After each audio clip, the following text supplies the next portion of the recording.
Yes, thank you. Thank you, Sandis.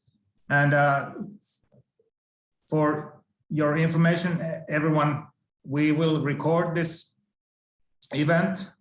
It is not streamed live, but we will make a recording of this, which we can then edit after this, and this recording will be posted then on YouTube on different channels.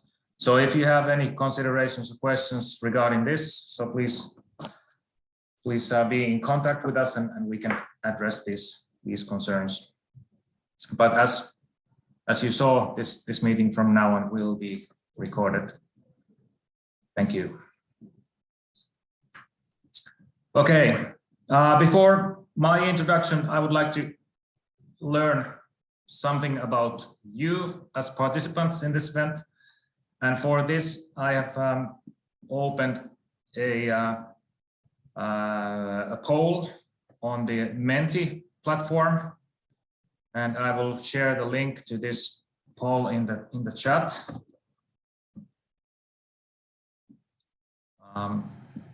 It is there now. So if you go to the portal menti.com and insert the code 56839548, or use the link directly, you will come to this poll asking what sector you primarily represent today at this event. So it's just to learn a little bit where we all come from and what sectors, whether primary production or research or the food industry or authority. What sectors we have represented here today. And let's see.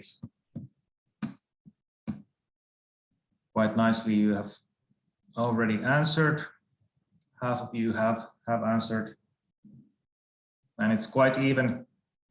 Research and other sectors are dominating. Few farmers. We have food industry. We have finance and banking, advisory and consultancy. So all options are represented as we see now. I think the other sector is the biggest right now. I don't know what I forgot there, but let's never mind. We'll you can keep posting your answers there until everyone has filled in, and we can come back to that then in the discussion part to see what the numbers are. But now let me give you a short introduction to the topic.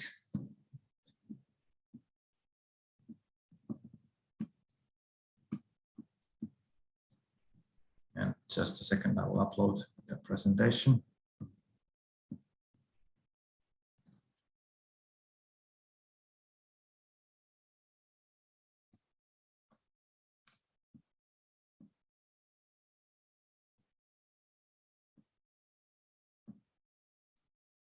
Okay.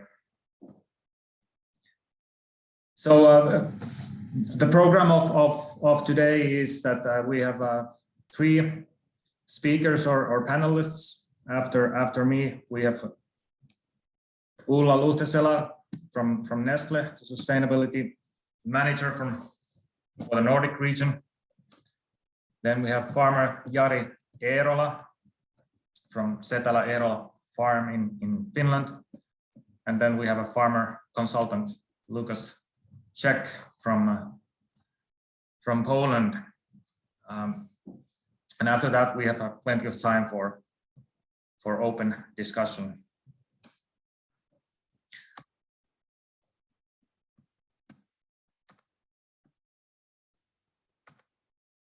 So, as I mentioned, this topic is based on the interest of stakeholders, and actually it goes way back. Before the WaterDrive project, WaterDrive project is gathering a community of people who have long worked for agriculture and environment issues in the Baltic Sea region, and there, of course, we are all aware of the environmental challenges with the Baltic Sea, with eutrophication, which the climate change is intensifying, and there's increasing pressure to find solutions in agriculture that both can minimize the environmental loading, but also can make agriculture resilient and sustainable in the future climate, whether we have to deal with extreme weathers, floods and droughts, or pests, or whether we then have to deal with increasing pressure from the public to deliver the environmental goods and services that agriculture has potential to deliver. And from the title, Closing the Gap, I think we can describe this gap in different ways. The gap between societal expectations and the current trends that we are seeing, but there's also a gap between what the current policy is delivering in terms of environmental outcomes and what could actually be delivered if we deploy all the good practices. So the idea with this is that with the market involvement for sustainable agriculture, we can close some of the gap between the policy and the reality at the moment. And this is also some of the priority topics that the WaterDrive project is looking at from different perspectives. But especially for this market sector role, we are seeing increasing developments in recent years, and I can refer to a recent study where the representatives of the food chain were asked what are the most significant challenges to sustainable development and for future sustainability of food production, and their climate and environment was something that was emphasized by both farmers, financiers, companies, as well as research and policy. So this is a joint recognition that it's increasingly issues having to do with climate and environment that need to be resolved in order for the food chain to be sustainable. It's notable that only the farmers' federations did not emphasize this. They might have another perspective, but from the perspective of the associations, it's the viability of farming that is the biggest challenge. But we see that that's very much connected to how we are able to manage the climate and environment issues. Then we had a poll in this WaterDrive partnership where actually the consumer power came first in the drivers for greener food production that we seem to believe, and also it's very common also from the authority side to raise the consumer power as the main driver for more sustainable production, and we can explore that question more today, and how actually that can be translated then to practices on the farm level. We are seeing examples. I show or have raised the example of Rabobank from the Netherlands as one actor who has developed credit schemes, especially connected to the delivery of biodiversity values on the farm level, which can then be turned to lower interest for the farmer. And of course, the carbon market is an emerging topic globally and in the EU at the moment, and the EU will soon publish its roadmap paper for the future carbon market.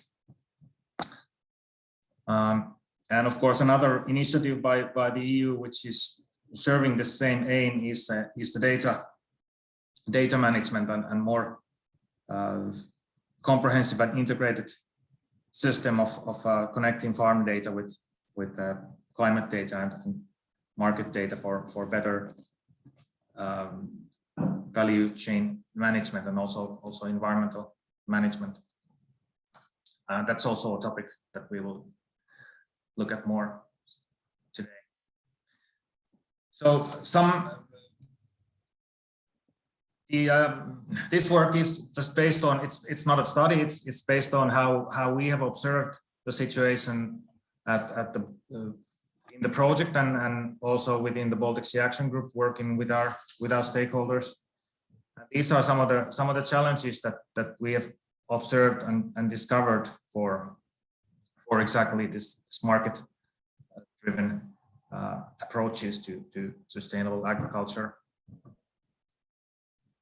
We have issues with the agricultural land market, that the actual practices and the quality of the soil are not reflected in the land market or rental market. We have different types of rental contracts, different type of cultures in different countries that make it complicated to steer activities on the farm level and to commit to long-term contracts. We have, of course, the policy, which is steering a lot. The basic per hectare payment is quite strong incentive for certain type of farming and not paying for results, but paying for business as usual, basically. Then we have data issues, different perspectives, and we have not really succeeded in presenting the business case so that it's meaningful both for the market and the farmer. And of course, not to forget that arable farming especially happens in a complex open environment with other factors also contributing, which are beyond our control. But then, as I mentioned before, there are also opportunities that we should tap into, and these come, of course, from the climate targets of companies and governments, the ESG, environment, social, and corporate governance framework, which is developing more and more and becoming more precise and more ambitious. Consumers, as mentioned, and then the plain issues that farmers are experiencing in their daily life on the farm level are something that drives us all to look for different solutions. And then there's a variety of actors who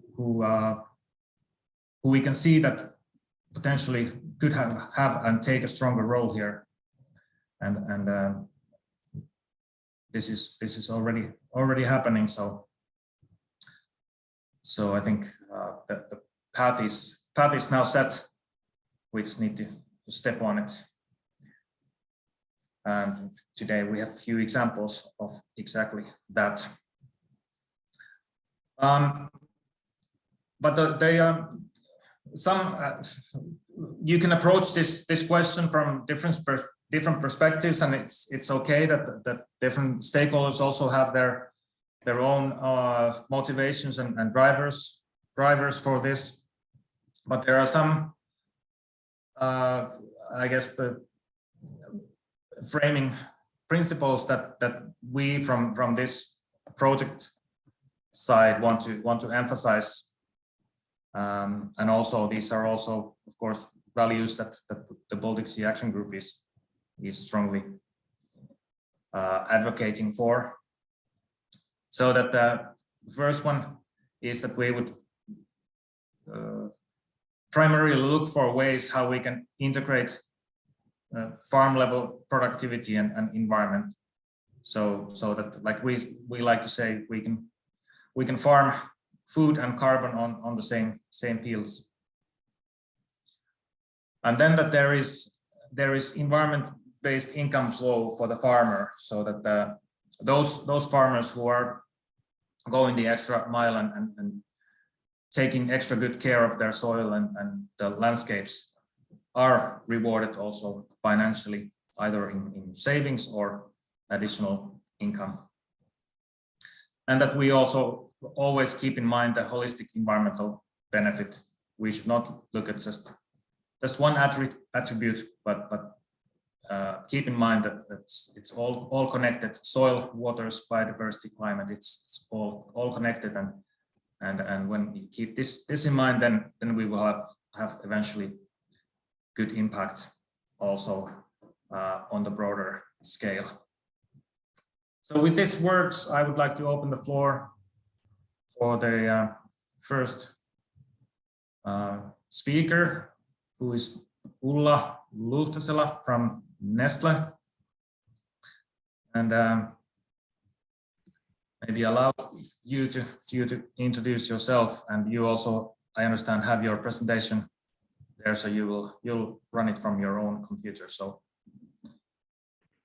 very warm welcome to Ulla, and the floor is yours. Thanks a lot, and hello everybody. Good afternoon for all of you. It's a pleasure to be here today. I'm really looking forward to having also the panel discussion and open discussion in the end. But as Kai said, my name is Ulla Luhtasela. I work as a Nordic Sustainability Manager at Nestlé. And let's see if I can make the technology work and share my presentation with you. I hope soon it will pop up. Please let me know if you can actually see my screen now. At least according to my screen, it should be now available for you. Yes, it's great. It's very okay. Good. So as a Nordic Sustainability Manager, my role is to ensure that when we make global commitments, that we actually also implement it here in the Nordics, and that we do it in a strategic way and implement it where it makes sense from the Nordic perspective. So that's why I work for Nestlé, and Nordic means Denmark, Finland, Sweden, and Norway, but I'm based in Finland, so I'm Finnish and I live in the Helsinki area. My aim today is in 20 minutes, and maybe I should put the clock ticking so I know when to stop, because this is such an exciting topic. I could go for another 2 hours or so, but I try to be brief today to give you an idea what kind of commitments we have as Nestlé and what kind of a climate roadmap we have published. I will talk about responsible sourcing of our ingredients, and I will give you an example, a Finnish example in the end, how we are working together with Baltic Sea Action Group.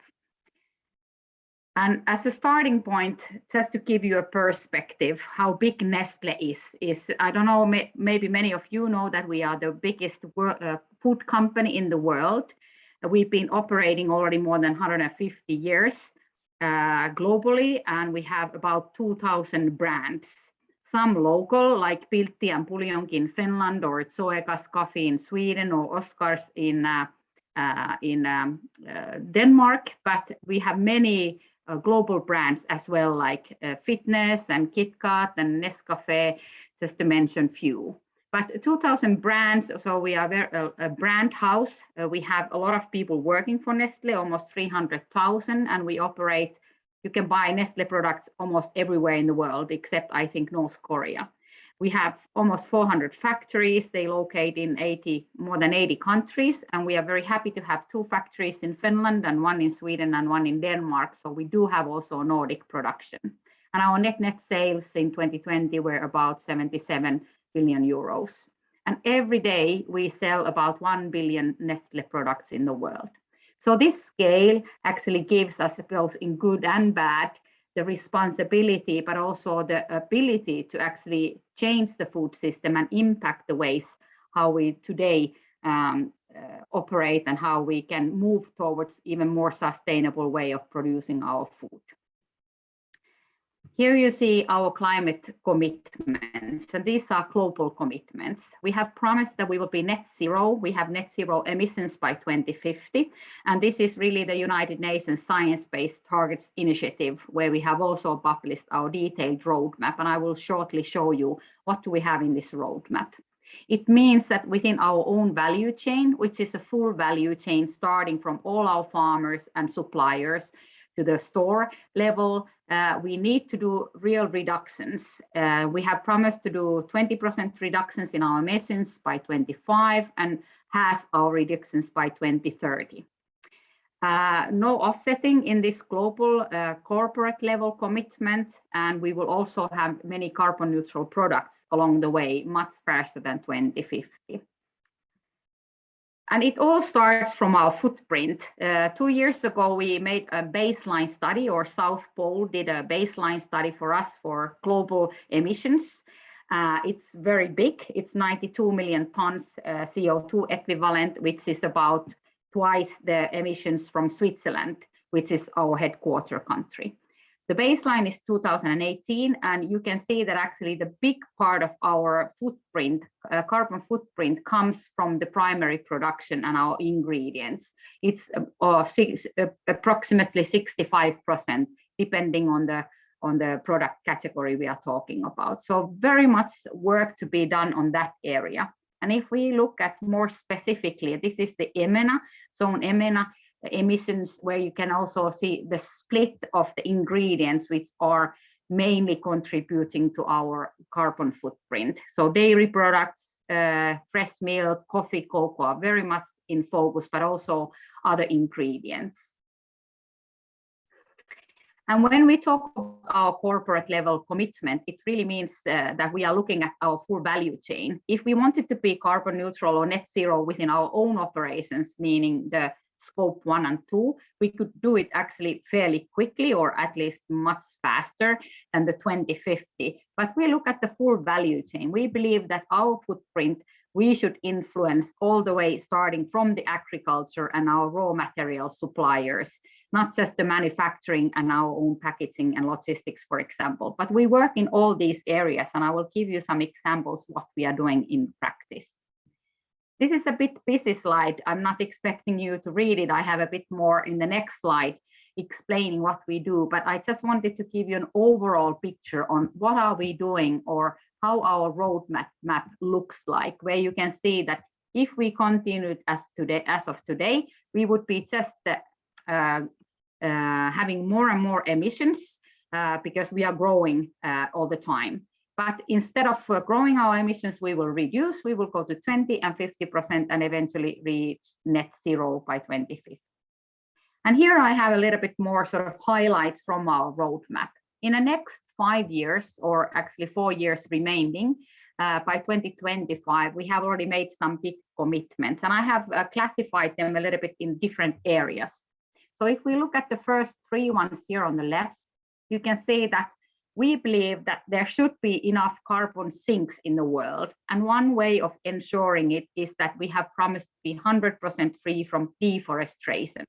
Today, we are approximately in 90%, so there's still work to be done, but it's not something new that we are starting from scratch. So ensuring that our risk ingredients like coffee and cocoa are not causing deforestation is one of the key elements for us. Then in addition, we are also planting trees, so increasing the carbon sinks by planting 20 million trees every year. This will happen in our own value chain. So for example, planting trees on the coffee plantations where we have shade trees, and increasing the trees within our own value chain in many places of the world. Then one very big pillar, and something that we are very excited about and see a lot of potential, is the regenerative agriculture. And we can see that there's a lot of potential in the soil to find carbon if we actually farm in a proper way. And we have promised that 20% of our main ingredients are coming through the regenerative agriculture farms already by 2025 and 50% by 2030. So I think this is one of the main pillars where we are working and where I'm also giving you a Nordic example or a Finnish example in the end. And I believe this will be one of the key drivers to really change the status quo today, how we are farming ingredients. So this is one area, increasing the carbon sinks, but we also very much believe in on certifications. So palm oil, coffee and cocoa specifically, which are risk ingredients, will be 100% certified. Here we are also very far already above 90% today, but we will continue to close the gap and reach the 100% already next year actually. Then we are looking at our own operations. So renewable electricity will be implemented in all our factories by 2025, of course, reducing our carbon footprint at the operations at the factories. We also look at our logistics. So we are moving into low emissions options in all our transportation. And as said, we will also build some carbon neutral brands. And we already have some announcements from, for example, KitKat and some Nestle waters like San Pellegrino, and then some local brands like Helson's Jerk, which is a plant-based product here in the Nordics. So many things happening also on the brand level. Then one big commitment, which is also given as a separate commitment outside of our climate commitment, which is then of course linked together, is our packaging. And we have promised to have 100% recyclable or reusable packaging, including all the packaging and not just the primary packaging we use for consumers. And reducing the virgin plastic is also in a very big area where we are working on. So these kind of things we have already started. They are not new, but in the next 5 years or so, we will certainly expand and scale up on all these areas in a full power. Here you see a simplified version of the map where you can see that we are really going to reduce, and we are measuring all the reductions and all the impact of the projects we are running globally. The 8 most important pillars where we are focusing is sourcing our ingredients sustainably. So I think very much in a focus of today's meeting with you, and I will give you a couple of examples of that after few more general slides. We are also looking at our portfolio. We are looking if we can change some of the ingredients for lower emissions ingredients, or if we can, for example, reduce some meat. We are also shifting our portfolio to be more plant-based. And when we are doing new recipes, we are always looking, are we improving from the sustainability point of view our recipes? So many things happening on the portfolio level. And then, of course, we need to pack our things, our food, to protect the food and prevent food waste. So packaging is very central piece and very important element in our business. But we need to ensure it's recyclable, as I already told you, and reduce the amount of plastic we are using, especially the virgin plastic, and ensuring that actually we also have the infrastructure in place in all countries where we operate in order to collect and sort and really recycle the packaging we put on the market. So many things happening also around the packaging area. The renewable energy I already mentioned in our manufacturing, also the logistics, how can we drive and transport our goods in a more sustainable way, not just by moving into the electric trucks, for example, or using biodiesel, but also saying, can we be more efficient? Can we create new ways, for example, utilizing train transportation within the countries and so on. There will be also possibilities to remove carbon from the atmosphere. One way was to plant the trees, prevent the deforestation, but also to look and improve the regenerative agriculture practices, which is also one of the elements here today, what we are discussing.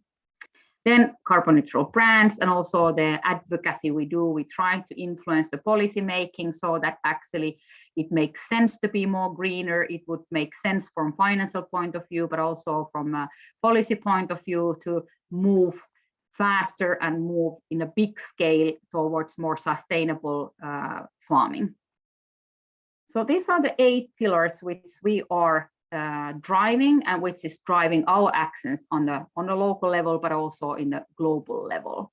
And if I look a bit more closely on the sourcing of our ingredients, it comes in different levels, but the main elements are really to protect the soil and protect the forests.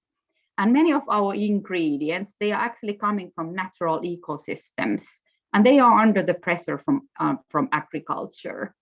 And for us as a food business, we can only operate if we can get good quality, high quality ingredients, not just now, but also in the future. For the next 150 years, we want to be on this business, and we need to ensure that we are protecting the ecosystems where our ingredients are grown.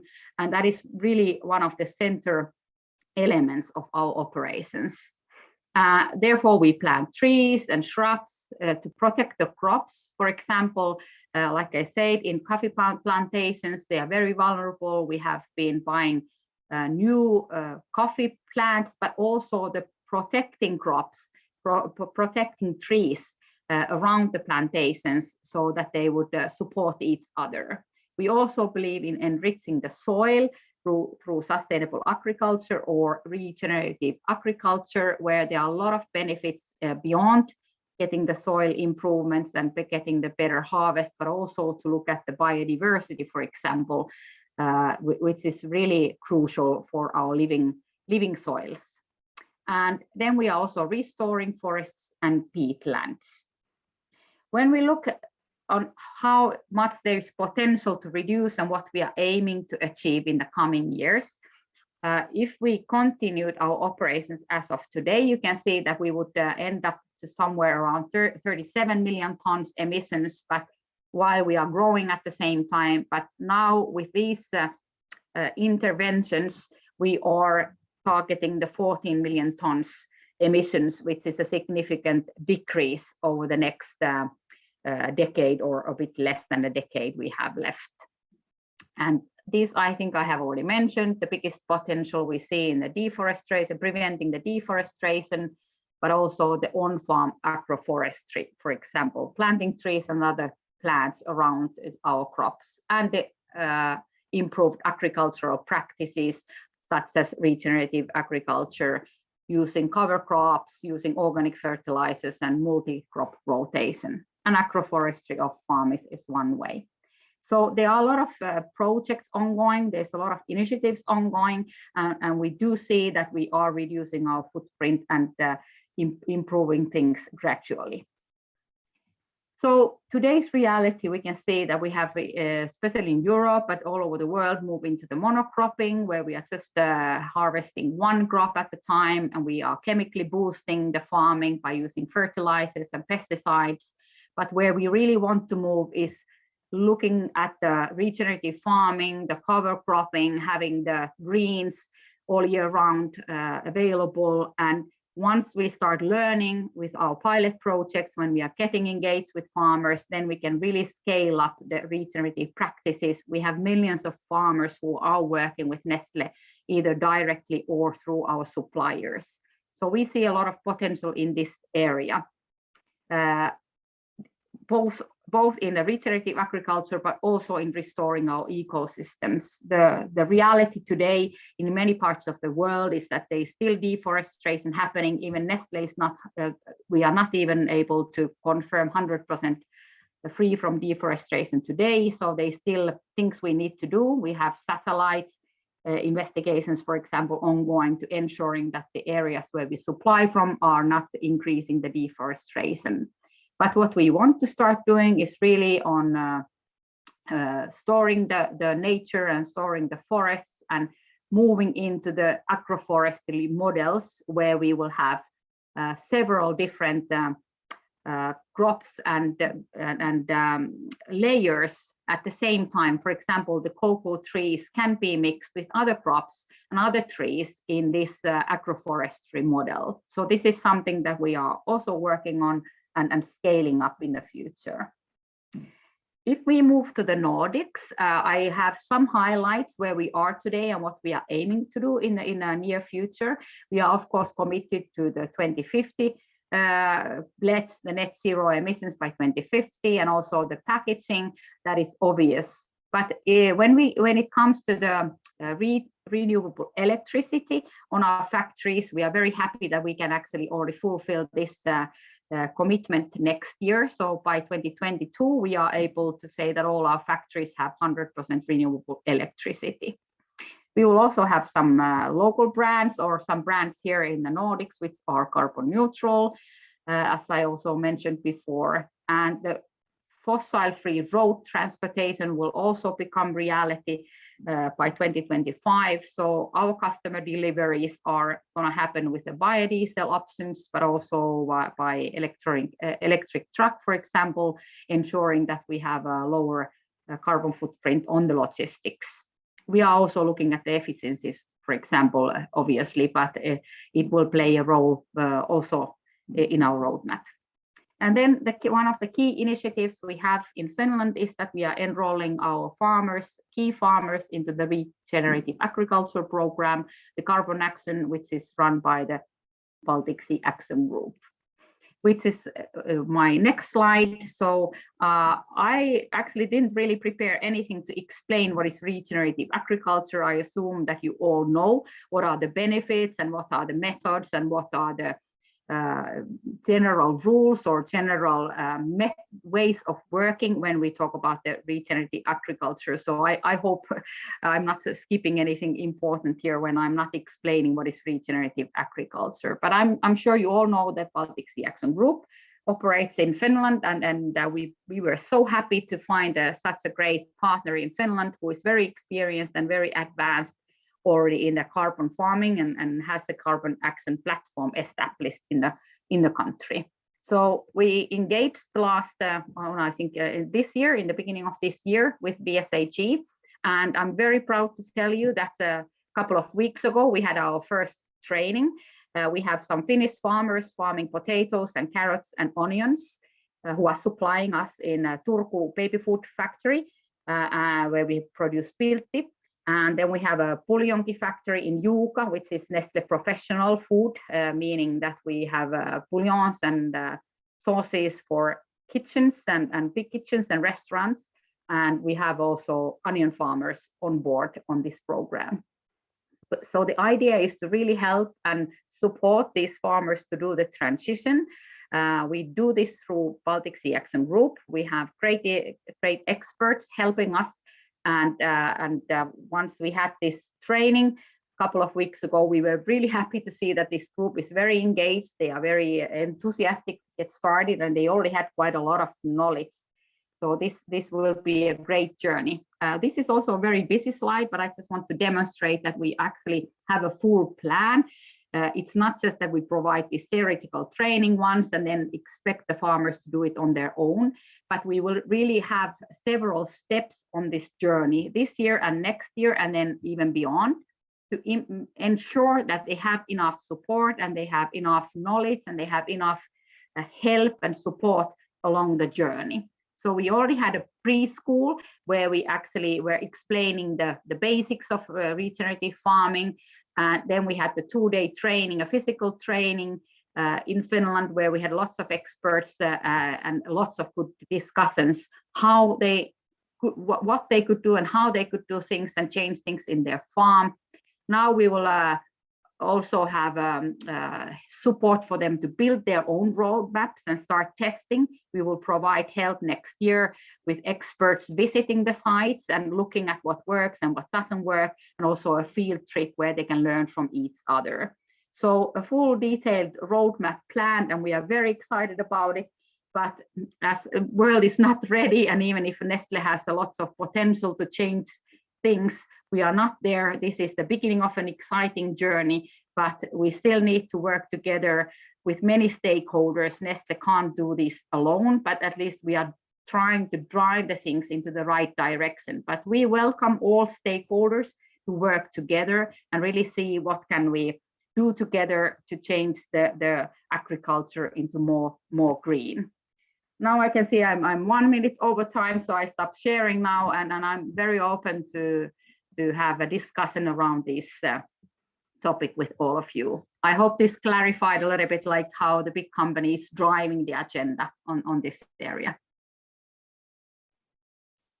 Thank you very much, Ulla. This was really a good deep dive into the strategy of such a global giant, and great to see that you are operating on the very practical grassroots level also. Thank you. We have a chance for questions and discussion later on. So, but now we move ahead and let farmer Jari Eerola tell us what is regenerative farming. How do you do it? Please, Jari. Thank you. Can you take my presentation? Okay. I think everyone see.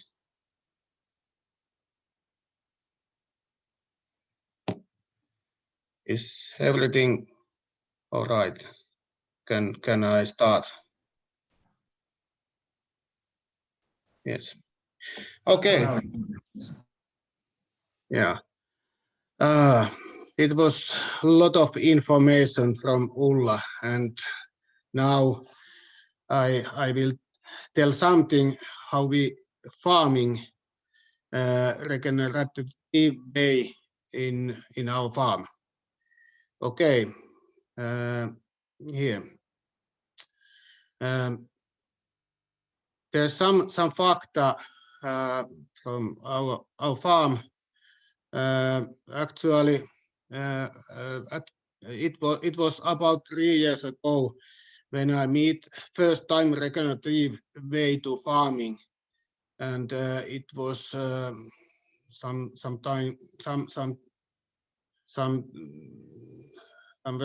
in BSAG carbon action meeting, and at first time I heard about carbon farming there, and I think 3 years is it's such a short time to learning so much as I am learning.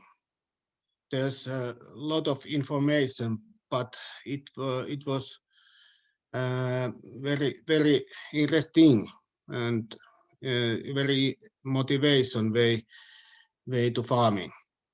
Okay, our farm, as I told, we have regenerative way to farming, and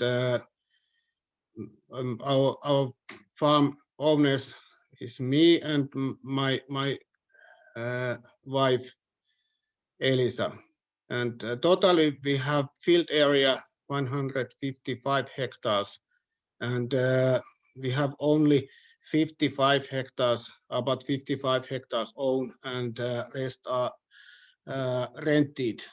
And as here in Finland we have a lot of forest, more than 300 hectares, and mainly incomes comes beef cattle.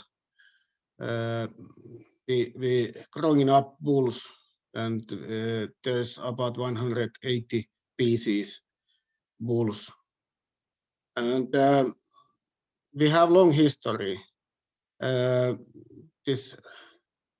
This farm is being our family more than 350 years.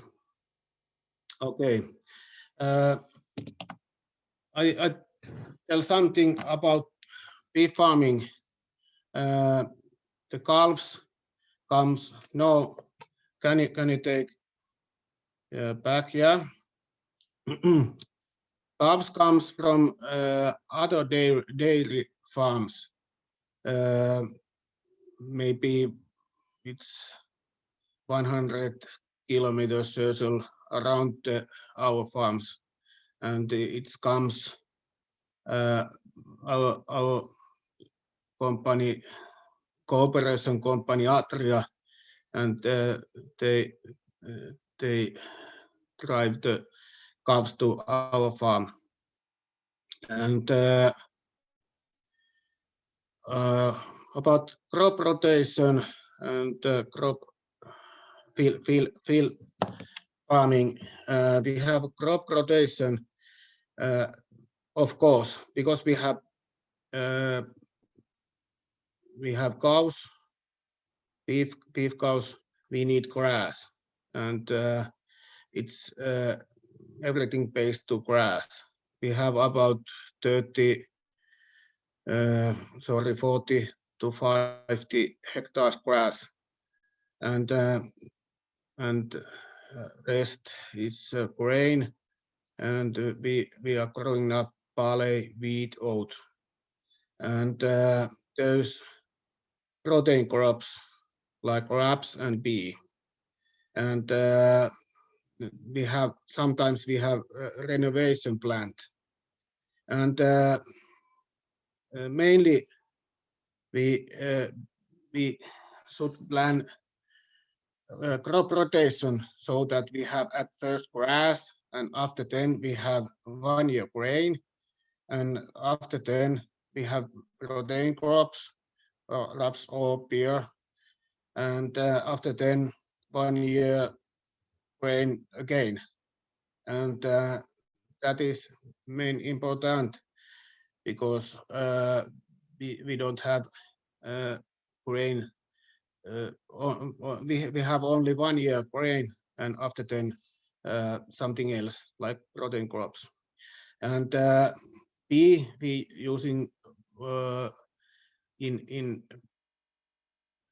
feeding, animal feeding, and then mainly grain, of course, too.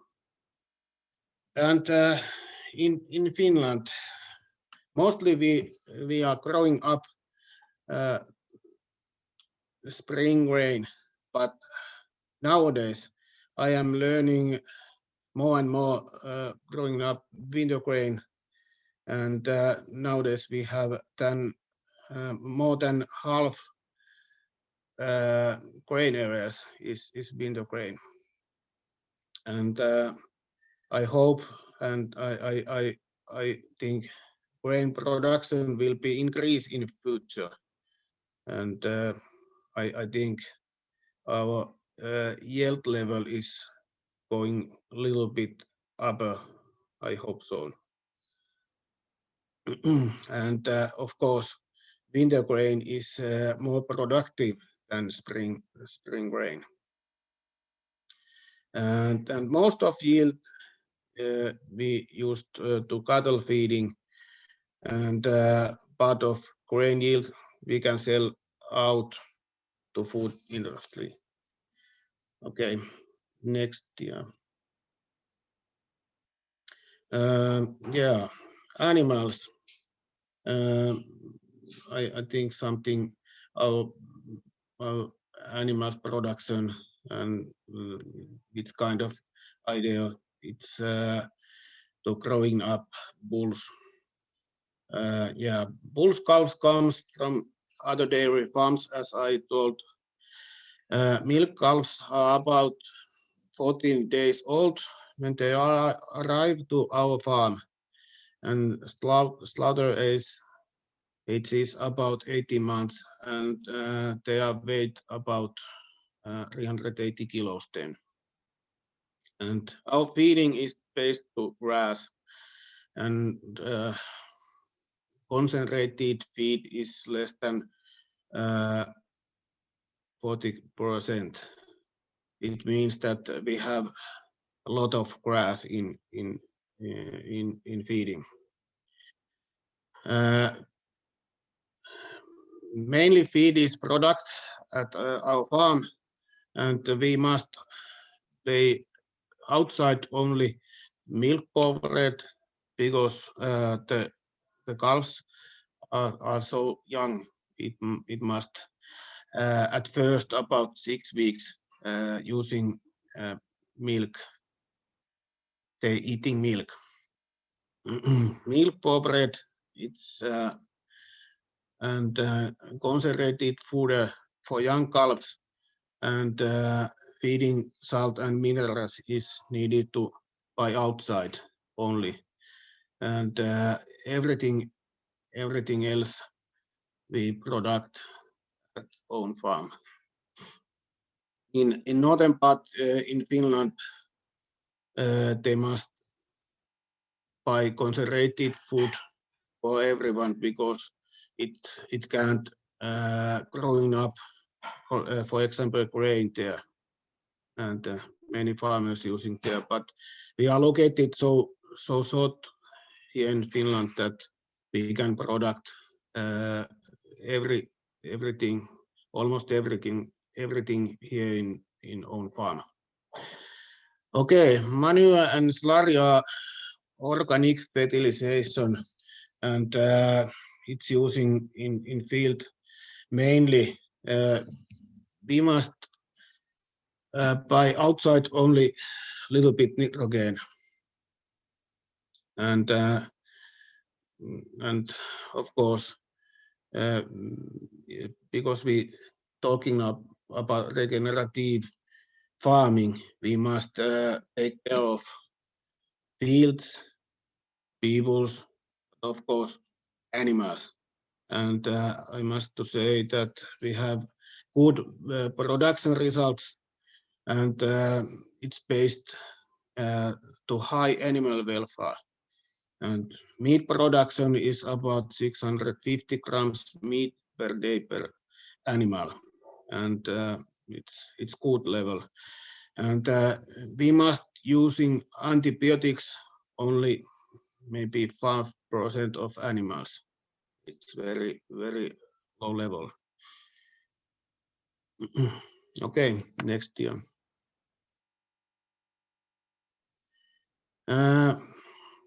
Feed cultivation, and main principle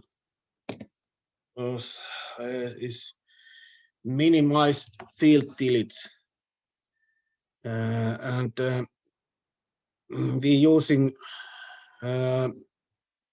basically only cultivator or disc cultivator, and blowing is using seldom. Sometimes it's needed use blowing if there's some problems with fields. We can use blowing, and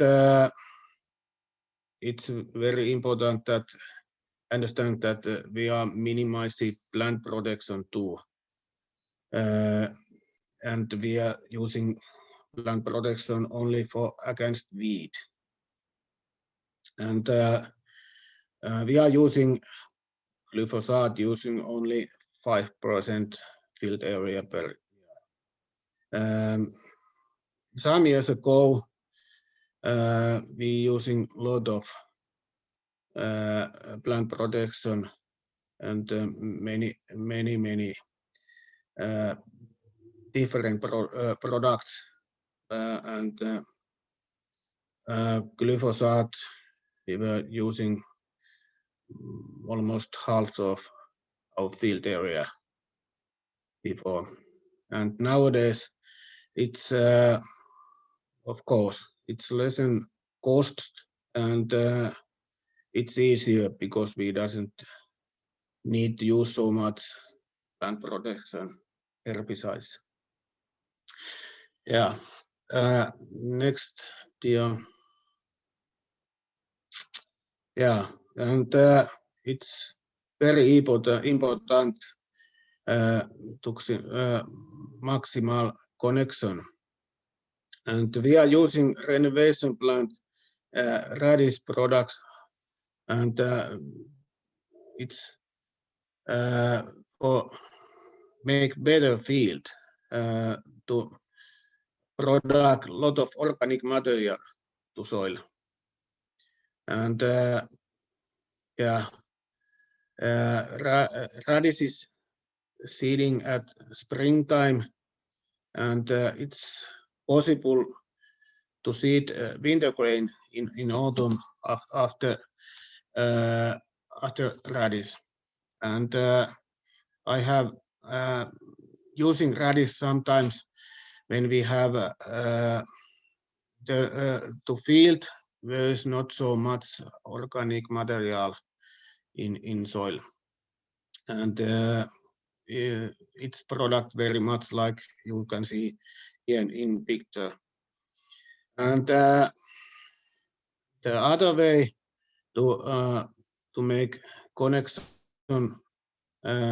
is using collector plant, and it's seeding at the same time and in spring than at spring grain. And after grain harvesting, it's this collector plant, it's continue growing up, and the field is green very late on autumn. And of course we are using in winter grain collector plant too, and it's possible to seed at springtime too, if you have special machinery for this. Yeah, and next year. Yeah, and we are doing cooperation with Anora. Before company name was Altia, but nowadays it's Anora. And we are product together barley to brand which name is Koskenkorva Climate Action. And yeah, it was first time in summer 2020, and this summer it was second time. And this product is regenerative farming barley, and with what is that meaning for me? It's a very interesting and motivated opportunity for us, and it's a very big motivator to change whole farming to regenerative. Yeah, maybe we can take next year.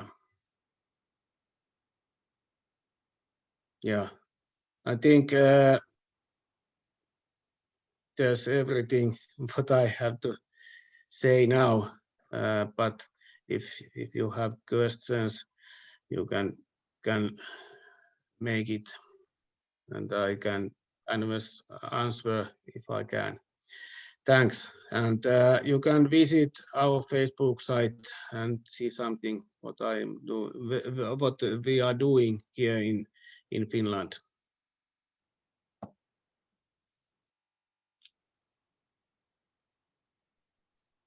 Okay, hi Jari, thank you for a great presentation.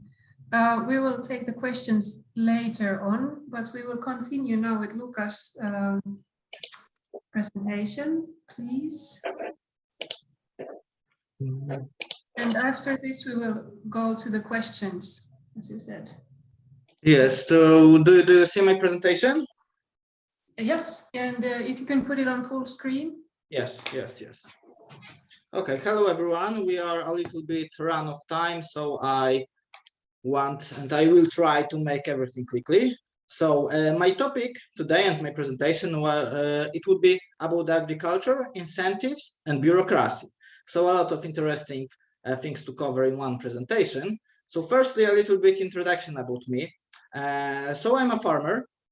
We have 250 hectares with pig production, and I have experience with banking because I was the main analyst for livestock sector in biggest agriculture bank in Poland. And after banking, I run own company, which is helping farmers, startups cooperate together, work together, make networking, or reach European funds for development, for research, for investment in agriculture. So I'm cooperating with many farmers.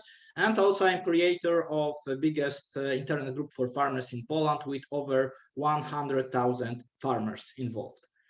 I want to say, because our topic is about incentives today, and from my experience, and I'm making the documentation for European funds since my primary school.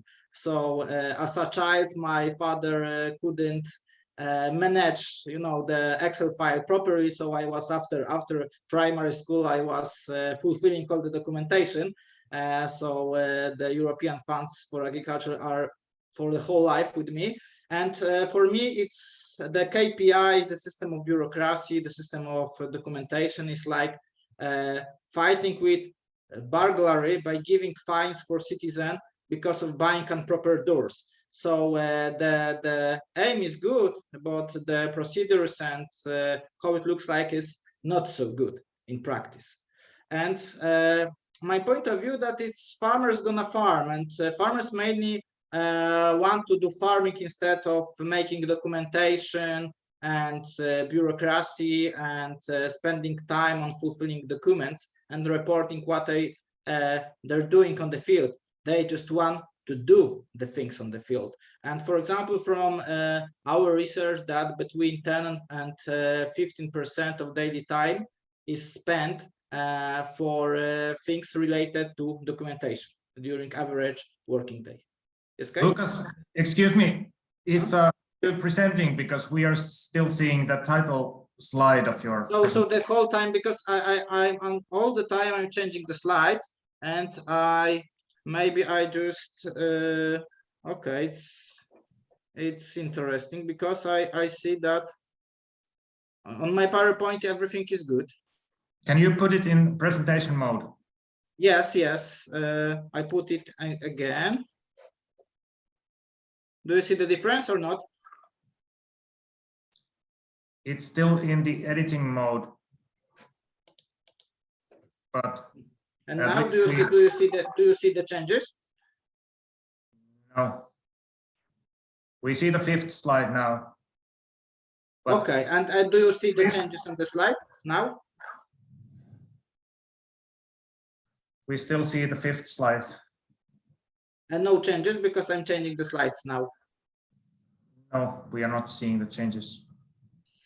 I don't know why. I just maybe run it again, but it's very different. And now? No. Yes, now good. perfect. Good. Let's continue like this. Okay. Okay, it's working now. Yes. Yes. Okay, so my point is that farmers are focused on their work instead of documentation or complex system, even if such systems are strongly supporting financially. I have even today online session with one farmer who said, okay, I could make even 50 euro per hectare less, but I want to live without the burden of documentation and additional controls. And from other point of view, also the bank credits supported by European Union are also much more costly for banks in comparison with standard loans, standard leasing, and standard credit lines. And banks are often afraid both of complicated environmental measures and additional documentation, because all the measuring is additional costs for finance sector. And in Poland, for example, because I'm speaking from Polish perspective, the public support is so complicated that 95% of farmers in Poland are outsourcing it. And I spending many hours of traveling just to collect the signs and documentation every year. And from perspective of farmers, the public support is the labyrinth of KPIs, which is very hard to understand by average farmer. And according to whole complex European system of support and incentive, it's like creating new fences which have to be jumped over. So if farmer want, for example, to invest in combine harvester, he is looking for the program where he could, with help of consultant, write the whole story that this combine harvester is environmental friendly. And we have to generate, a lot of documentation, a lot of meeting, a lot of calls to create the whole story for making this investment green, but it's still the same combine harvester. So maybe someone should think about how to make it everything much more simple. And for example, if we have no-till, just in my imagination, the definition of no-till is something very complicated, because such problem could be solved by certification of equipment, visiting of the fields, or checking optically the coverage of soil by the crops or the mulch. And I can imagine that documentation from such procedures could be very costly and very hard to meet by farmers. And it's very important thing, because I think in the future with the Green Deal, majority of income in majority of European countries in farming would be generated by direct payment or supporting activities. So farmer, they will farm what they want, but they will farm these crops which would be the most heavily supported by programs of European Union. So it's extremely important to think how we make very efficient and very clear and very transparent information about all incentives. And the next example is, for example, about the carbon markets in United States. So there was the survey this month where 22 of US farmers which are using the cover crop techniques, the carbon capture techniques, are not eligible for funding carbon capture programs. So it's very complicated. And if we are thinking about the future common agriculture policy, the carbon capture is not strong point, like for example 25% of area for organic farming, or reduction of fertilizer by half, or reduction of use of antibiotics by half. So it's hard to say that carbon capture would be clear and would be reached very fast in European agriculture. And besides I'm a farmer and I'm a consultant, I have also developing the software in some European Partnership for Innovation group, which is helping to use and existing data related to direct payment. So it's something very similar to FAST system, but it's mainly dedicated to credit scoring. So if we are thinking about incentives and ecosystem of solving problems related with processing data about incentives, we have firstly think about direct payment, because every farmer has to confess with all crops to government in every European Union country every year. And for example, I have in my farm 280 fields to report, because in my part of Eastern Poland, the fields are very small for many years. And the scrapping and rewriting this data for documentation is very costly problem. And our goal of our solution is to automate almost everything what we can in agriculture, basing on direct payment. So in our solution, we just put the files from direct payment, and our credit scoring system could automatically assess the size of farm, the crop chain, the income forecast. The data are scrapped and used to check farmers in credit scoring database to showing his loan history, or we also making some automated crop optimization that the software is showing how much farmer could earn if he would join some agri-environmental programs. So, for example, more nitrogen catching crops, or less cereals, or bigger variety of crops inside the crop chain. And such solution could scrap all crop data about the crop production in 1 year in around 40 seconds, because the direct payment files are very large usually because of the screens of the maps with the fields. And it could also shorten the credit scoring process to around 15 minutes. And the same could happen with some assessment of environmental projects. And the same is happening with onboarding to new applications. Like in the same time, we could scrap all the geospatial data to input in some application, like, for example, Satagro, Xarvio, and other IT applications, because it's very, very long-lasting projects. Like putting all the fields in my farm is something like 5 working days.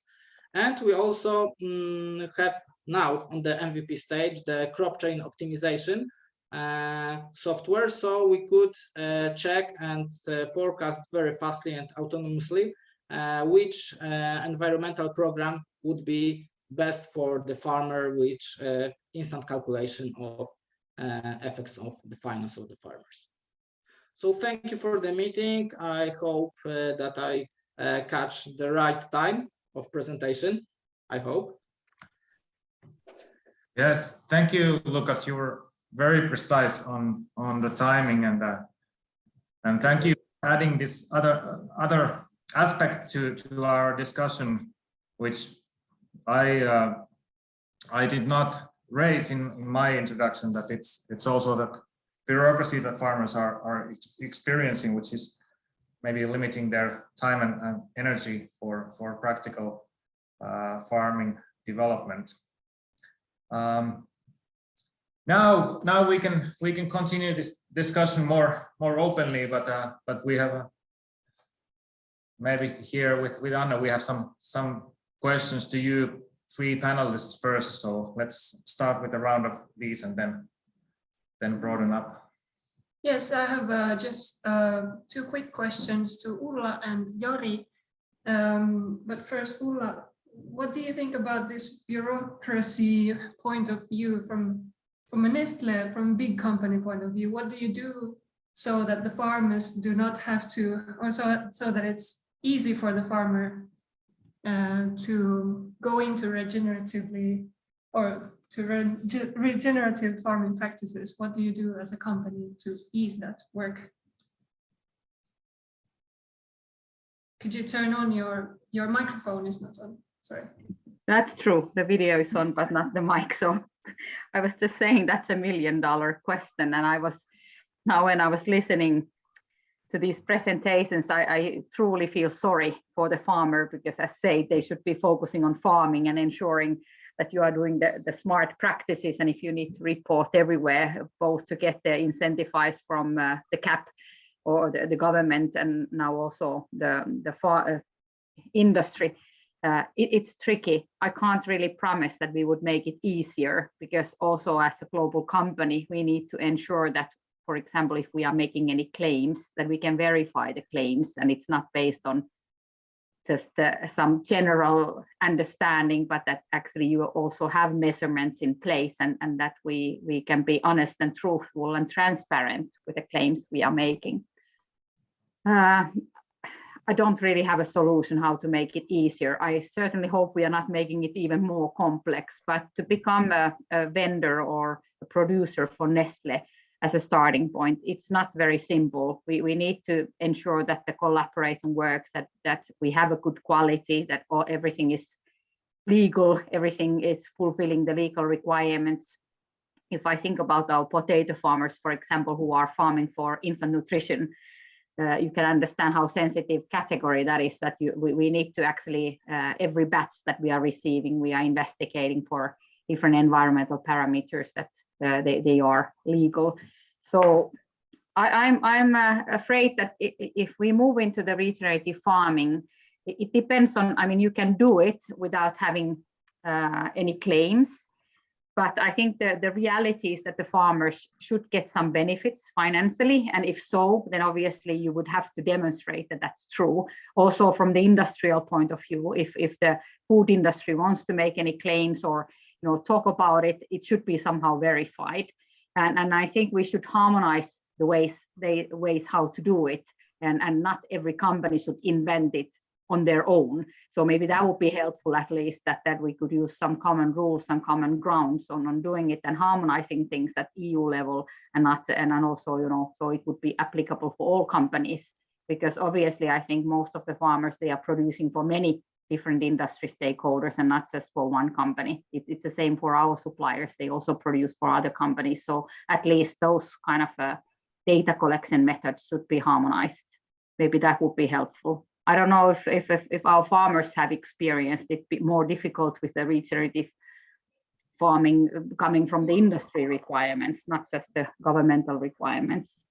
Yeah, maybe we can ask Jari Eerola if he could tell us a little bit about if there was a lot of paperwork connected to the collaboration with Anora. What were your experiences? Yeah, of course.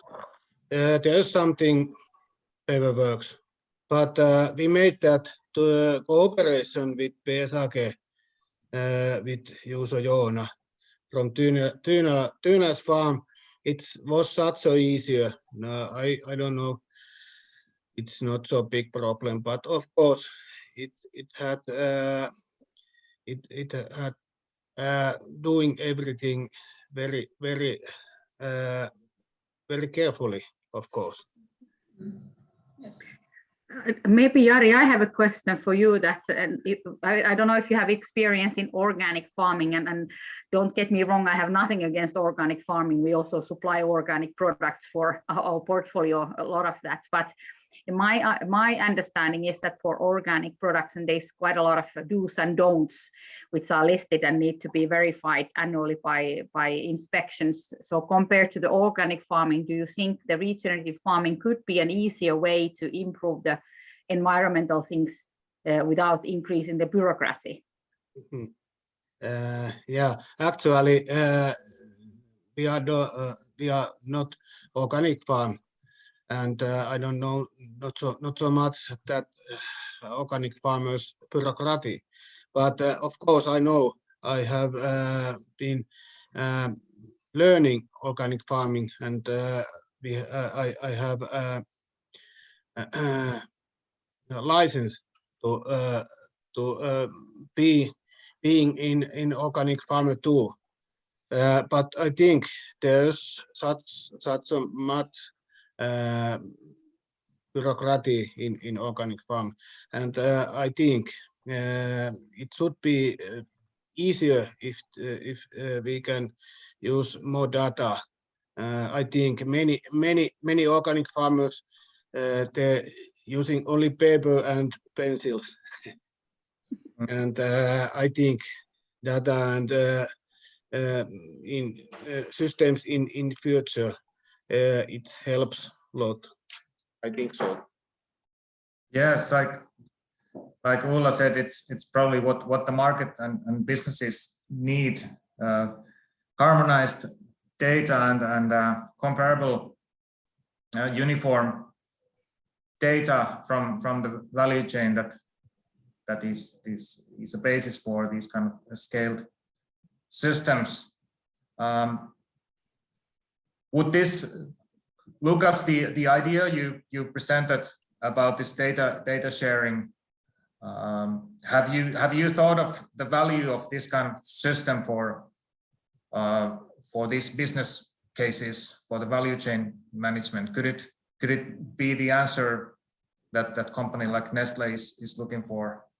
Yes, I think so. I think so, because when we have the process and for example, we have the same process run by government, run by corporation and company. And I always could bet that the process is better organized in corporation, because I know I was, for example, during studying time, I was in the corporation and also in the Ministry of Agriculture, and I know how the processes work. And I would always bet on the private sector, of course, because private sector has more incentive, market incentives, not public funds, to be efficient. Yes, and it's usually, I think, better organized. But the problem with the corporation, I think, is the bridge between farmers and corporation is bigger than between government and farmers.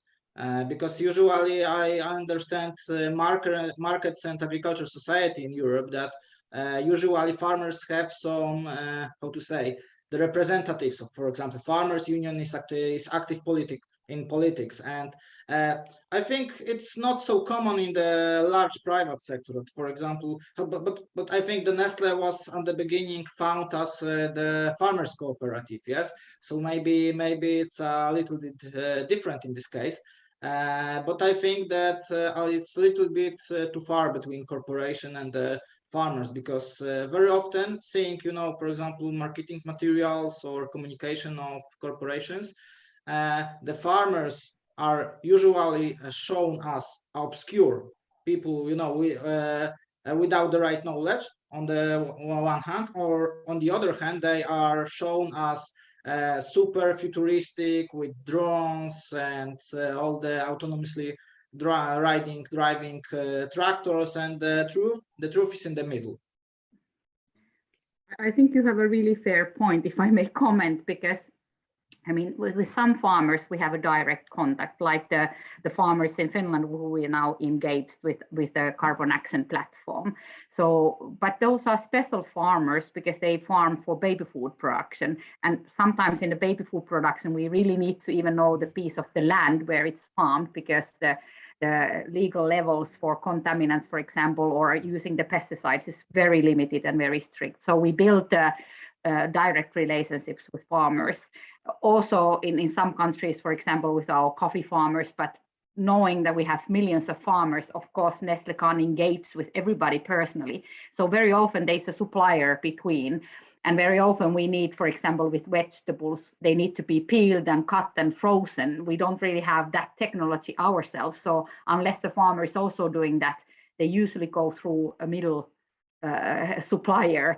And then those suppliers obviously are also in a very key players because they need to be able to trace back. If you have farmers, both organic and regenerative and traditional, so you need to be able to sort of mitigate all this complexity in the middle, so you are offering the companies the right fraction or right portion of your supply. So I think we can't really forget that sometimes the food industry don't have a direct influence on the market, but of course food industry can do it through the procurement agreement, for example, that you have some specific agreements. What are you purchasing? What we are purchasing? What are the criteria? And that is usually done for the supplier, and then they need to be dealing with their farmers. But there are means for companies like us that we can reach out directly to the farmers as well, but usually in collaboration with the supply chain between us and farmers. Yes, I wanted to continue on this, what you said before, Ulla, about the standardization and maybe we can call labeling or something that could help the industry to follow and manage the value chains and ensure the quality of the product. But how about from the farm level? Do you, for example, Jari, see that some kind of label or standard which is common for everyone could be the way to bring some additional income for you or to help show the real value of your production? Yeah, it's not so easy to say. I think, yeah, maybe some kind of label should good idea. And if we only concentrate to measure only carbon,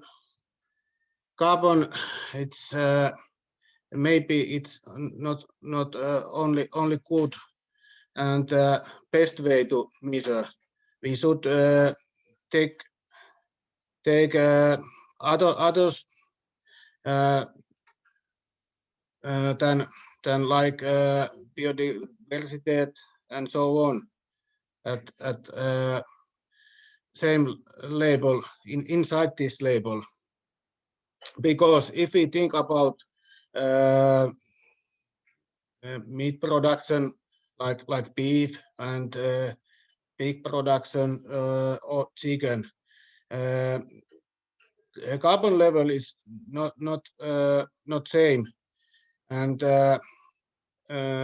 in beef we have maybe 10 kilos per carbon is 10 kilos per product kilo, and in pig it's about 2 kilos per product kilo. They are not same level, and it's not so easy to customers to make in shop make right decisions.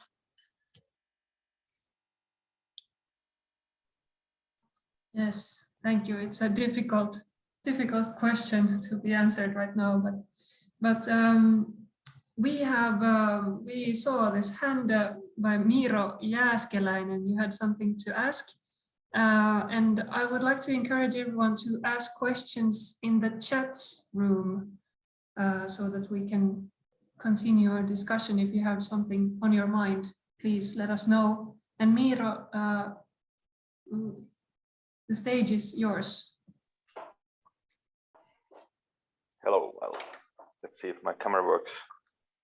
But yeah, I'm Miro Jääskeläinen from Soil Scout, and well, we are one of those kind of agri or envy or soil data production companies, and we are one of the rare ones that are built for kind of as high as possible automation, low maintenance with and some sort of data with some special care on the kind of data ability to share and deliver data automatically to other sources, and thinking about the need for the data, kind of how to produce the data without too much effort for the farmer. So we need some sort of maybe more markets for the data even before it is sure what's done with it, and some tools to set some sort of automatically qualify it or label it so that it can be used for various purposes even before we exactly know what they are, but they could be, the quality could be controlled later on.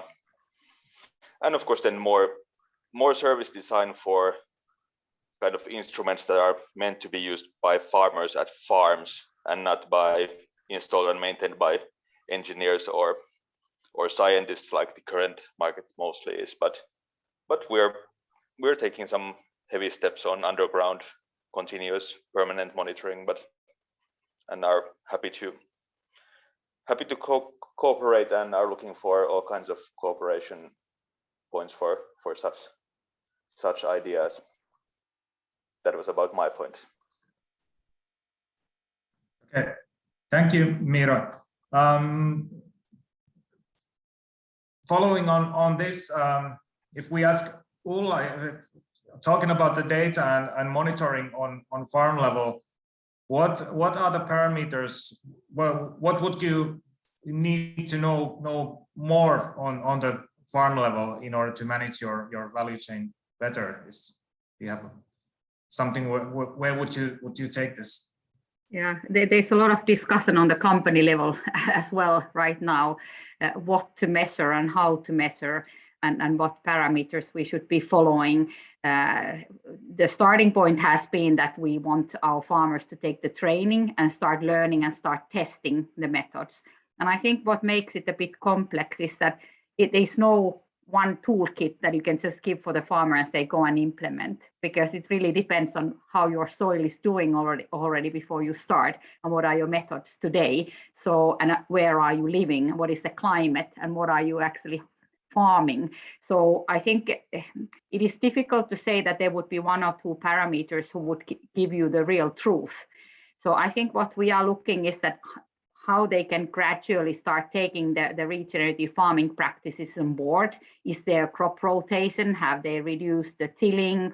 Is the soil green all year round?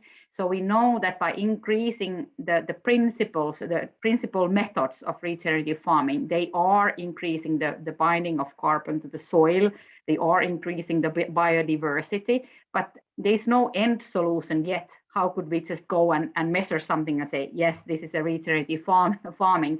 And maybe some of the practices were already in a high level, so the improvement will be small, but the impact is big. So it also depends on where are you measuring against.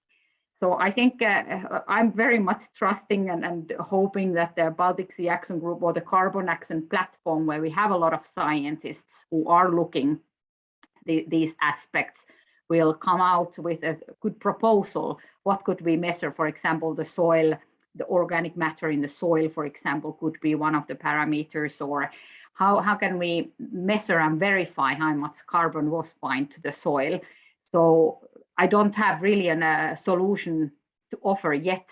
And I'm hoping that with a collaboration with different stakeholders, so the farmers, the research, the policy makers, and us industry, together will create some way of measuring. At least we can verify what has been done and what was before and what is today. So when we know the farmers, and when we can actually visit the farmers, and we can use, for example, Cool Farm tool to measure different indications and different impacts, I think it is possible to make some claims and to talk about the improvements. But would that be enough, for example, for having carbon credits sold? I don't think so. So I think we still need more research and more sort of collaboration, harmonization on in a future to somehow have good rules and good and fair and transparent rules to be used. Yes, certainly. Thank you. To the next question, I have a question for Łukasz about your data collecting and your data. How does the environmental aspects, how do you take them into consideration in gathering data? Okay, so for example, in direct payment in Poland, the farmer could order on the fields one crop from 700 crops, and we are scrapping the data on the level of the field and on the level of the estate field, how to say, and you know it's documentation and so on, and we are just measuring the autonomously the crop chain on a level of the field and estate field. And our algorithm, because it's MVP at the beginning and we are on the beginning of the grant, it's how to say, the algorithm is changing, is not maybe changing, but scoring the crop chain basing on 25 groups of crops and size of the field. So for example, we are checking, okay, we have large farm, and it would be for them poor decision, for example, or we have small farm, and it would be poor decision for them to go in the sugar beet, for example, in the crop chain, because the logistic minimum for buying the harvester for sugar beet or for something like it would be too high to small farms to attempt.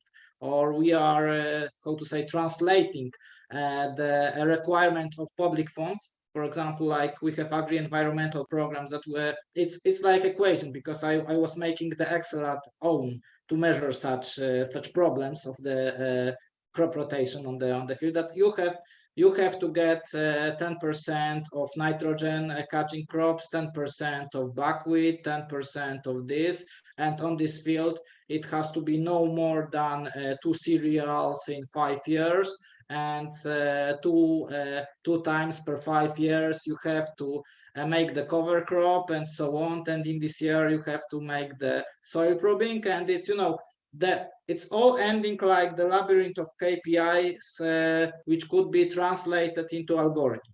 So we are scrapping the data from the direct payment, and I'm very happy that the FAST initiative is developed in Europe now, because by the library on the Git, I see that they are making the open APIs, and it's something very important that everything would be closed, and I see that it should be API there, open API, I think, but I'm not sure that it would be working. The access to API would be give fast and easy. I don't think so, but the idea is very good, and taking the data, for example, via API from fast system to some application which would be, for example, basing also on the bucket taken from the Cool Farm Alliance, it would be very good. It could make the process very fast, yes, because we are taking the data from one point via API, we are taking data from these tools delivered by Cool Farm Alliance, and we could, you know, in the few minutes make the, for example, carbon scoring of the farm, because the data is already on the internet, but it still would not be very precise, but it's better than nothing, I think. Thank you, Lucas. You have a background also in banking. Yes. How does this look like from the bank's perspective? What are their needs in terms of understanding better the farm's operations and credit? Mm-hmm. The problem is that agriculture is only 2% of GDP. So there is no dedicated solutions for agri-banking because of this, because if to get the knowledge from the IT system, agriculture system, and banking system is something, I think, quite rare in our society. And 2% of GDP is not a lot. So also it's something missed by large software providers for banking system. It's also reason why I found the Agrowi as a software solution for the problem. And what is very, very important for the banking sector, it's like that agriculture in developed countries working like economy in developed countries, I can say. So for example, you have poor rain, for example, in some region of Europe, and you know, the financial liquidity of large companies basing on grain trading could go down, you know, and it's only because of the rain. So it's, you know, it's something strange in very, very modern economy based on expertise, data, you know, high margin services, and it's very hard to predict that, okay, our large company which we are providing the capital is losing the financial liquidity due to lack of, how to say, water liquidity even on the field, yes. So it's very, very strange, and also due to lack of proper risk management tools, it's hard to assess the risk in the agriculture sector, because I don't know how it works in Finland, but in majority of post-communistic Europe, the farmers are not relying on a standard profit loss spreadsheet. So it's a whole different in Czechia, Slovakia, Poland, Lithuania. I think that is the same, that the taxation system on agriculture is based on estates instead of income. So I, as a farmer in Poland, I'm not paying the income tax. So I have any documentation about my income.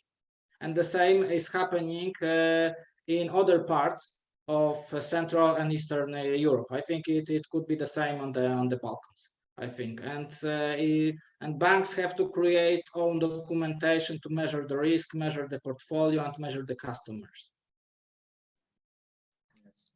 How is this? How does this sound for you at Nestle? How much of your strategy relates to your objective to reduce the risk from your perspective, risk, either economic risk or climate or environmental risk that you have the interest to secure the supply. What role does risk management in your supply chain play here in this regenerative transition? Once again in a mute, eager to speak, but also would be nice if you can hear me. I'm not actually the right person to answer that question. I don't really know the details. I would have to ask our supply chain. We have a procurement who is handling our supply. But obviously I know from the factory point of view, for example, that very seldomly we would have just one supplier of the ingredient what we are supplying, that there's always alternatives, not just because of the bad harvest year or climate impact, but also in delivery problems. Also, if we find anything in our analysis that is too much pesticides, for example, which we can't use in a baby food production, then we would have to have alternative supply in order to proceed with our production. So obviously the flow of the raw materials needs to be constant when you produce in an industrial scale. We can't just stop the production and say we will do it another day.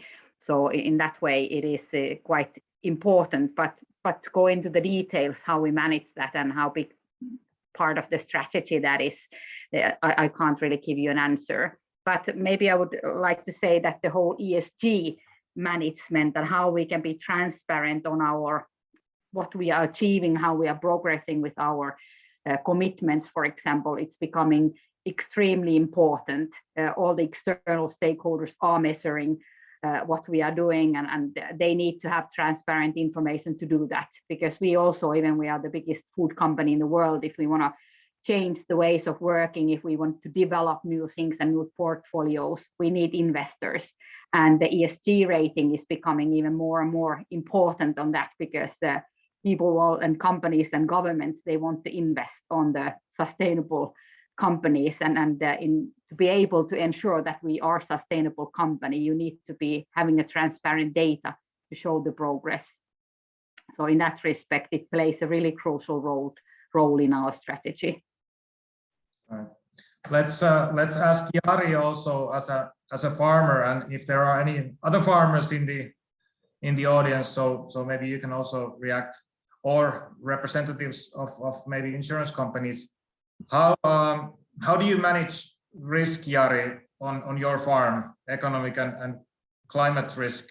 Do you buy crop insurance or other insurances, or do you mainly manage risk by your farming practices and crop rotations? Yeah, I don't know. I think maybe there's some kind of risk, but if I think what I'm doing, I think it's going risk level is going a little bit down. It's not so big risk to do this way, doing this way. To I must think. Is there somewhere risk? Of course, we have economic risk. There's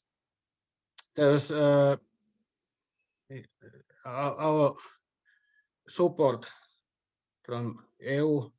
It's their basic level, and after then there's coming what we are product.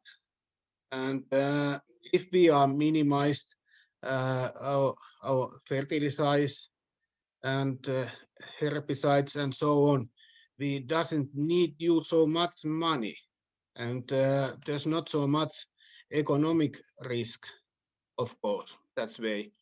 And I don't know, in our farm, I think we are doing nowadays better economical results than before. So you have noticed some positive changes then, and the risks are smaller. Are you going to continue with the regenerative farming practices after this? Of course. Yes. Okay. Yeah, Good. of course. If we think how much fertilizer costs nowadays, I can't.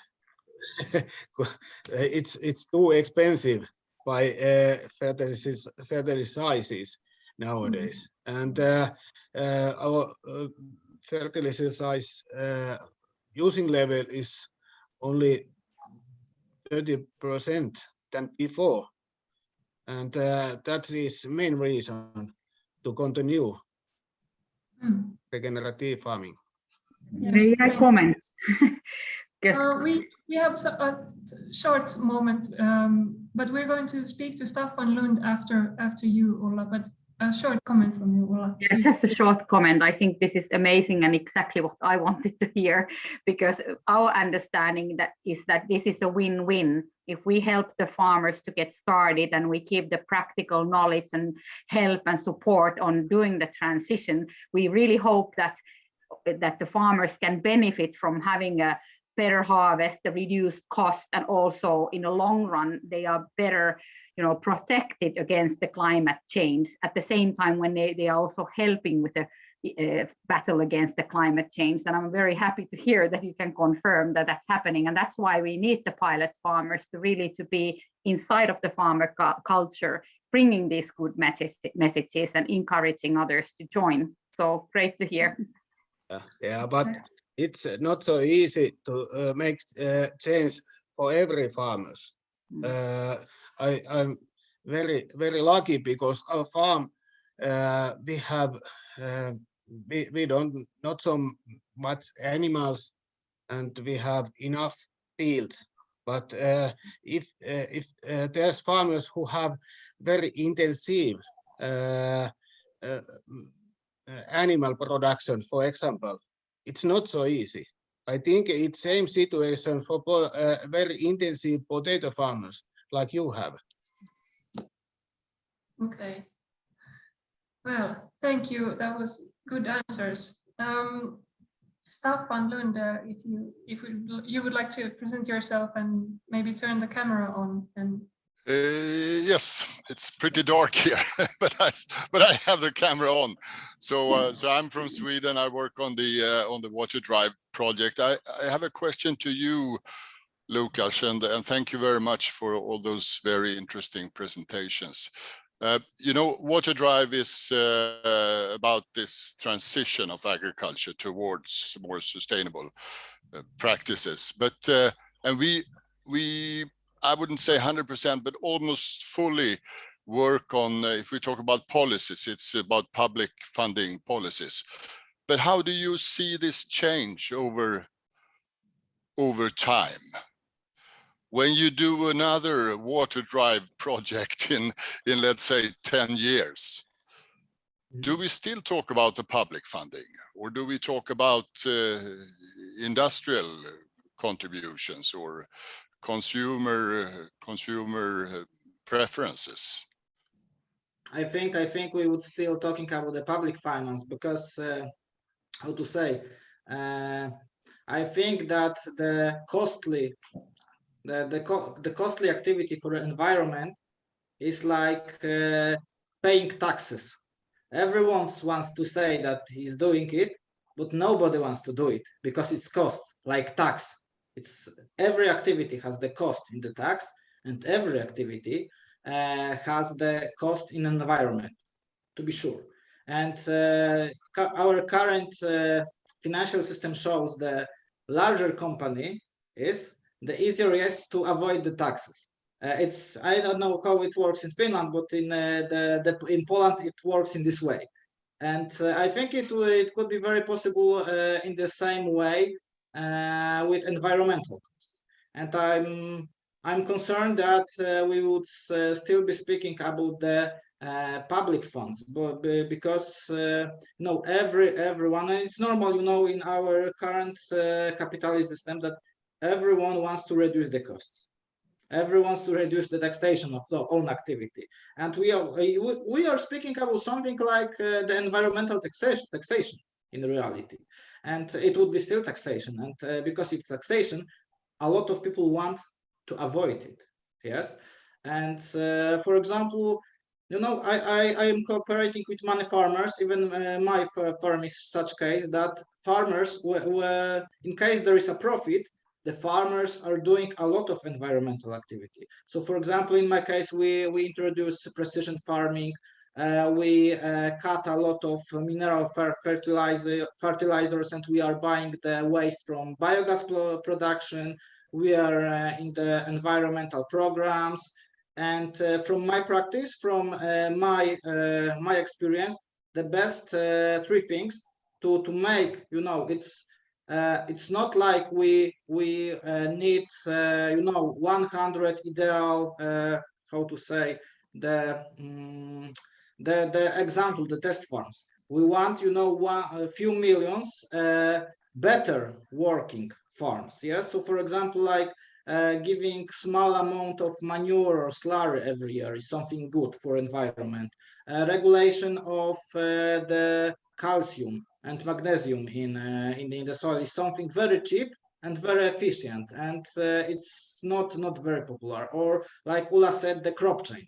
The crop chain is the base that we have to get the cereals, the oilseed rapes, the soy, or the winter wheat, the soy, and against the winter wheat. And it's good. It's good because monoculture is something maybe not in no-tillage corn with dairy or with cattle production, because of high manure. It's getting better and better for the soils. But fighting monoculture, and it was done in current common agriculture perspective, is something good.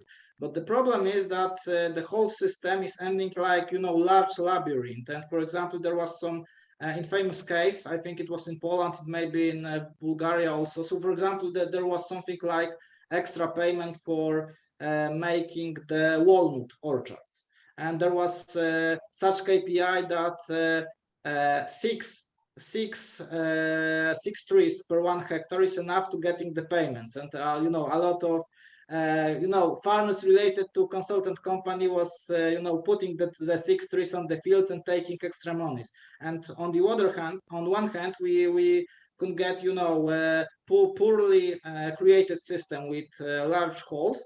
And on the other hand, we could create a complicated system which is very costly for everyone who is participant of this system, because the amount of bureaucracy is so high. Yeah, thank you, Lucas. Thank you very much for the question. How about Ulla or Jari? I mean, Lucas just told us how complicated and maybe inefficient the public system is. So would you have any proposals or recommendations how we could make the policy also to be better aligned with the private interest and work more together with the private initiatives?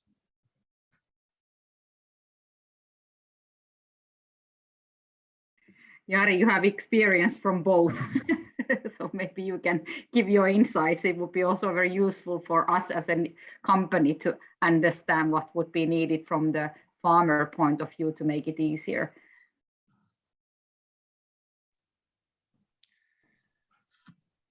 Yeah, it's not so easy to say how to make easier for private or common system. Maybe should make some kind of cooperation. Maybe we should have one system for everything. I think so. It's good, and maybe it should make a common system, and there's every data, and private sector can use that without money. I think it should be better. it's not so easy, and there's very many different things, and there's so many limits, and who are owner from data. Okay, it should be mine, farmers, but I can't do that because everyone collect data from my farm, and they say that this data is these companies or common, it's their own, but it should be my own, and I should decide who can use that data. But yeah, there's so many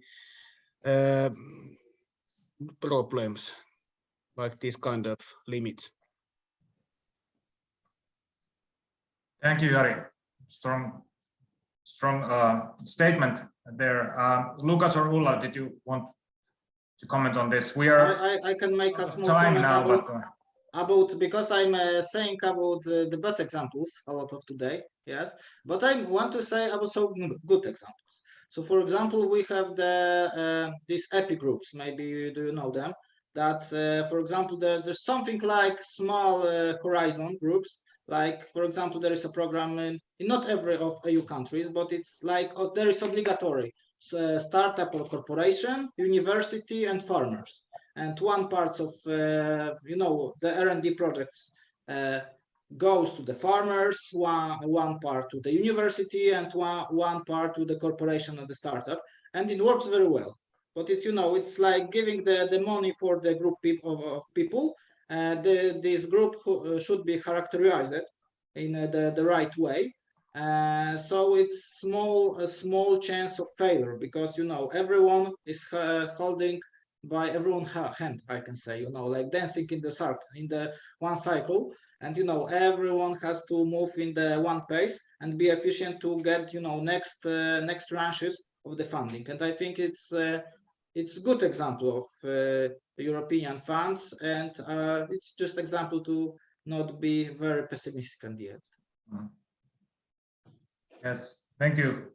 Ulla, would you like to conclude? Yeah, maybe as a final comment, I think nobody can do these kind of things alone, not necessarily as a company. Even we represent like 1% of the food in the world, even we are the biggest, and also the governments can't do this alone, and certainly farmers can't do this alone. So I think cooperation is the key, and to understand what is needed by different stakeholders and what's the common ground and how can we support each other. So the transition is only possible if we work towards the same goals and do it together.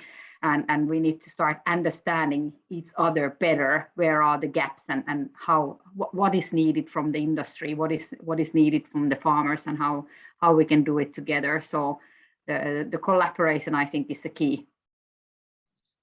Thank you, Ulla. Excellent closing words for this. I wouldn't like to add anything more on that. But I just have to close this by thanking you all, Ulla, Łukasz, and Jari, and everyone participating. We have talked about the business models that are driven by ESG and corporate sustainability and climate strategies and commitments. We identified the risk management, financial and environmental risk as something that can also drive and surface new business models. And the third contribution came actually from Miro and Łukasz, and this was this about data, and we should also talk about the data market, or create a data market that then can service different interests and different actors. So there is something for all of us to work further with.